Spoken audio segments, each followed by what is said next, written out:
Hey collectors, it's Chris the BSC and welcome back once again to Brotherhood of the Back Collectibles, your one-stop for all things high-end statue collecting reviews, unboxing, statue chats, live content like Rogues Gallery Live, hit or miss videos, and so much more. We have so much fun here on the channel, and today we are going to have so much fun indeed because we are doing an awesome collaboration with one of my favorite YouTubers out there, DTTube from DT'S Geekshow. Now we've done some collaborations in the past. Of course, he's also involved in EvanTubeHD. Absolutely insane channel here on YouTube, but we thought it would be a lot of fun to kind of revisit some of our top 5 favorite statues in our collection. So we are doing his video here on this channel, and my video will be over on his channel. So definitely check out both videos. I will put a link down below so you can check out both. But today we're going to be focusing on his top 5 favorite Marvel statues currently in his collection. So I can't wait to see exactly which ones he likes, which ones he, maybe less, but which one ends up being number 1. I cannot wait.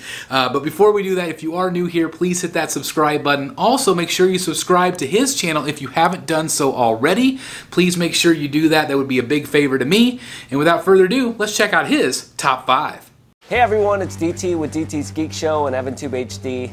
It's always a pleasure partnering up with Chris and coming on the channel and sharing my thoughts with you guys. So thank you for tuning in. The last time we did this, I shared with you guys my top 5 DC statues, which at the time was an easy task because I think I only had like 6 or 7 pieces. And today I'll be sharing my top 5 Marvel statues, which is a much harder task considering I have about 40 different Marvel pieces in my collection, all of which I love dearly. But after a lot of careful deliberation, I was able to narrow things down to a short list of my personal favorites. So let's get right into it. So coming in at number 5, we have the Sideshow Juggernaut Maquette. Now this was the very first statue that I ever pre-ordered from Sideshow, so I've always been a big Juggy fan, and I was excited when I first heard that they were making him in 3-dimensional form. This one definitely set the bar high for all the statues that were to follow. It's huge, incredibly detailed. I love all the textures they use for his shoes, suit, skin, the base, you name it. I also love statues that tell a story and can demonstrate the true essence of the character. And I think this one, with its super dynamic pose of him busting through the walls of the danger room, definitely satisfies that requirement. To top it off, the EX version came with this Kitty Pryde proximity piece. This one definitely opened up the rabbit hole for me with the quarter scale X-Men, so I don't think this will ever leave the collection.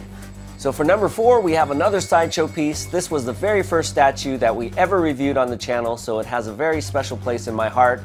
It is the Sideshow Thanos on Throne. Now this guy came with a hefty price tag when I got it. I was collecting comics and not statues when this first came out, and I heard that it sold out in minutes anyway. So I was really glad to pick this up in the secondary market. I did have to pay a premium, but it definitely lived up to all the hype. I just remember being blown away by the details of this piece.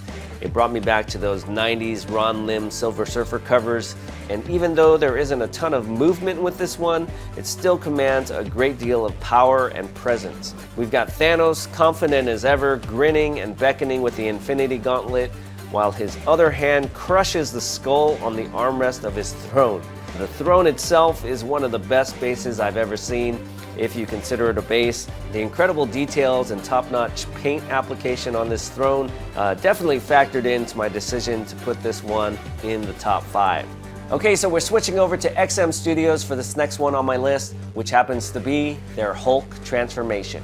I've been a big Incredible Hulk fan ever since I was a kid, watching Bill Bixby transform into a green Lou Ferrigno on TV, and I think out of all the licensed Hulk statues I've seen, this one hits the mark when it comes to capturing the overall Hulk experience, if you will. We not only get a raging, finely sculpted Hulk, but we also get a tormented Bruce Banner. The pose on both really sold me on this statue. I think it truly demonstrates the contrast between a very dominant, powerful Hulk and the weak and frail Banner, who also happens to be losing his mind. Add in the fantastic color contrast and the very descriptive base, and you have yourself a Marvel masterpiece. I think this one is a must-have for any Hulk statue collector. For my next pick, we have another XM statue. A lot of you guys might be surprised to see this at number 2, but it is the XM Studios Hulkbuster.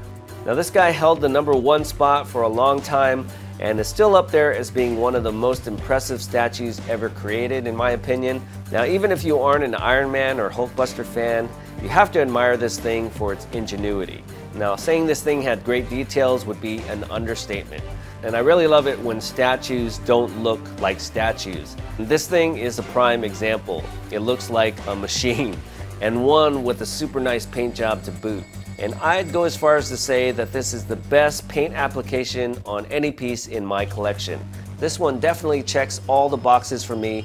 Great sculpt, great paint, tells a story, high quality, super detailed, heavy, big, you name it. The engineering on this piece was game-changing.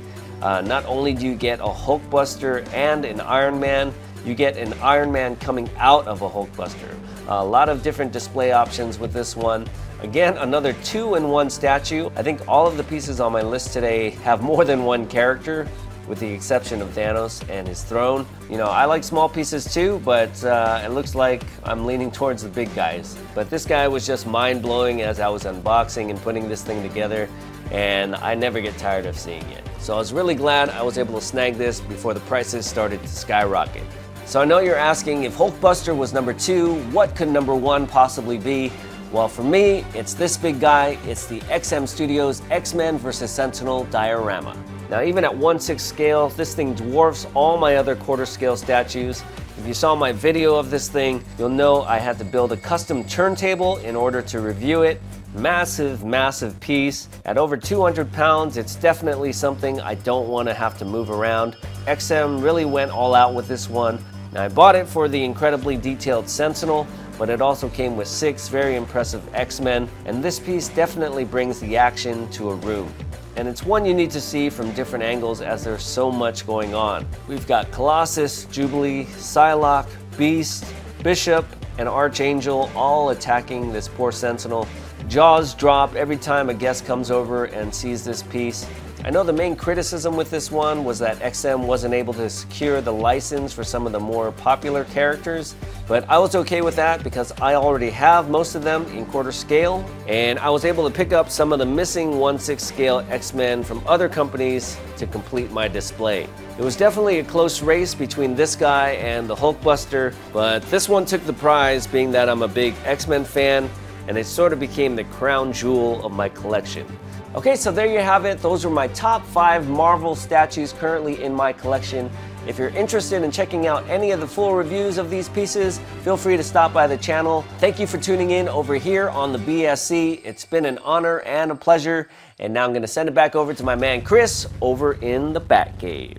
Hey DT, thank you so very much. That was so much fun to do a collaboration again with you. Again, thank you for doing that for our channel. And again, make sure you check out my video over on his channel. And please give him a sub if you haven't done so already. But what did you think of his top 5 list? I think it was pretty freaking sweet. He's got some amazing pieces from XM, from Sideshow, and of course he has a lot more coming in his collection as well. So I can't wait to see if that list changes in time. Maybe we'll have to revisit that at one point. But anyway, I just want to thank him so much for doing the collaboration with me. I love doing these with the community. If you're somebody out there that would love to do a collaboration with this channel, please hit me up at thebatmanstatuecollector@gmail.com. I would love to collaborate with you and share your passion for collecting just like I do here on YouTube. So anyway, thank you guys so very much. Thanks again to DT, and I'll see you next time right here in the Batcave. Bye everybody. Hey guys, thank you so very much for watching today, and if you're new here, please hit the subscribe button right here on the screen and check out these 2 awesome videos. I think you're going to love them. And also please join us on social media, Facebook, Twitter, Instagram, and TikTok. I would love to have you join in all the fun. Thank you guys so very much for watching. See you in the Batcave.